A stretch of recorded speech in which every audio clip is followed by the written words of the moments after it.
কে সুন্দরী শুটকি, তার সাথে আছে চিংড়ি মাছের শুটকি, দুটো ভর্তা করা হবে। আমি সুন্দরী মাছটার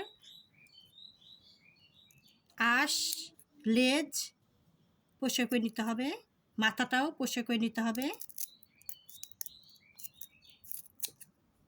এভাবে পরিষ্কার করে নিতে হবে।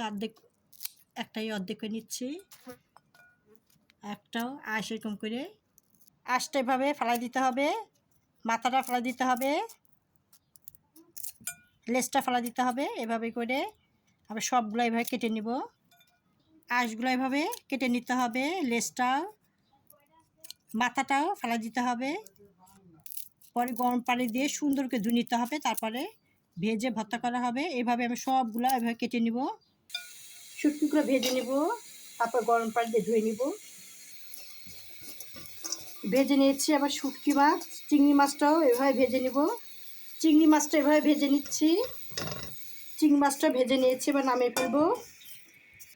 গরম পানি দিয়ে সুন্দরভাবে ধুয়ে নিতে হবে, যতক্ষণ পর্যন্ত পরিষ্কার না হয়, জলটাটাও যতক্ষণ পর্যন্ত থাকবে তখন পর্যন্ত ধুয়ে নিতে হবে। গরম পানি দিয়ে, কুসুম গরম পানি দিয়ে এভাবে ধুয়ে নিচ্ছি। শুকনো মরিচটা ভেজে নিব। মরিচ ভাজা হয়ে গেছে, নামিয়ে ফেলবো। পেঁয়াজ আর রসুন ভেজে নেব। এভাবে রসুন আর পেঁয়াজটা ভেজে নিচ্ছি, এবার নামিয়ে ফেলবো। এবার শুকনো মাছটা ভেজে নেব, মাছটাকে ভেজে নিচ্ছি। এটা নামিয়ে ফেলাম। শুটকি মাছ, চিংড়ি মাছটা ভেজে নিচ্ছি। চিংড়ি মাছটা ভাজা হয়ে গেছে, এখন ভর্তা করা হবে। লবণ দিয়ে দিচ্ছি। এখন শুকনো মরিচ সব দিয়ে দিব, অনেক ঝাল ঝাল করি। শুকনো মরিচ দিয়ে ভর্তাটা করা হবে। রসুনের পেঁয়াজটা মরিচের মধ্যে দিয়ে একবার পিষে নিব। অর্ধেক নুন নিব।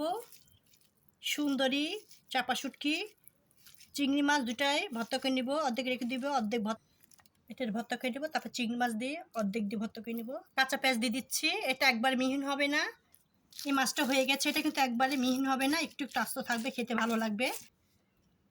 আর অর্ধেকটা দিয়ে চিংড়ি মাছটা ভর্তা করে নিচ্ছি। পেঁয়াজ দিয়ে দিচ্ছি, পরে সরষের তেল দেওয়া হবে। চিংড়ি মাছটা কতটা সুন্দর, এটা মিহিন হবে আর এটা একটু আস্তে আস্তে থাকবে, দাঁতের সাথে খেতে, গরম ভাতের সাথে খেতে ভালো লাগবে। এটাও হয়ে গেছে। এরপর সরষের তেল দিব, আরও টেস্টফুল হবে। দেখতে পাচ্ছেন চিংড়ি মাছটা কতটা সুন্দর হয়েছে। সরষের তেল দিয়ে দিচ্ছি, এমনি তেল আছে, তারপরে দিচ্ছি আরও টেস্টফুল হওয়ার জন্য। খেতে কিন্তু খুবই লোভনীয়, টেস্টফুল। মাখিয়ে নিচ্ছি। এটা চিংড়ি মাছ, এটা সুন্দরী, খেতে খুবই সুন্দর। এটা খেতে দাঁতের সাথে, গরম ভাতের সাথে খাওয়া হবে, আরও টেস্টফুল। এটাও সরষের তেল দিয়ে মাখিয়ে নিচ্ছি। দুই রকম ভর্তা রেসিপিটা কমপ্লিট হয়ে গেছে। খুবই দুর্দান্ত, মজাদার, টেস্টফুল। রেসিপিটা ভালো লাগলে অবশ্যই লাইক করে শেয়ার করে দেবেন। শুভকামনা রইল। আল্লাহ হাফেজ। গরম ভাতের সাথে খাওয়া হবে।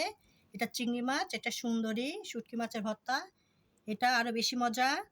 এটা গরম ভাতের সাথে খেতে হবে। এটা একবারে মিহিন হবে না, একটু একটু দানা দানা থাকবে, খেতে আরও বেশি ভালো লাগবে। ভালো লাগলে অবশ্যই লাইক করে শেয়ার করে দেবেন। শুভকামনা। আল্লাহ হাফেজ।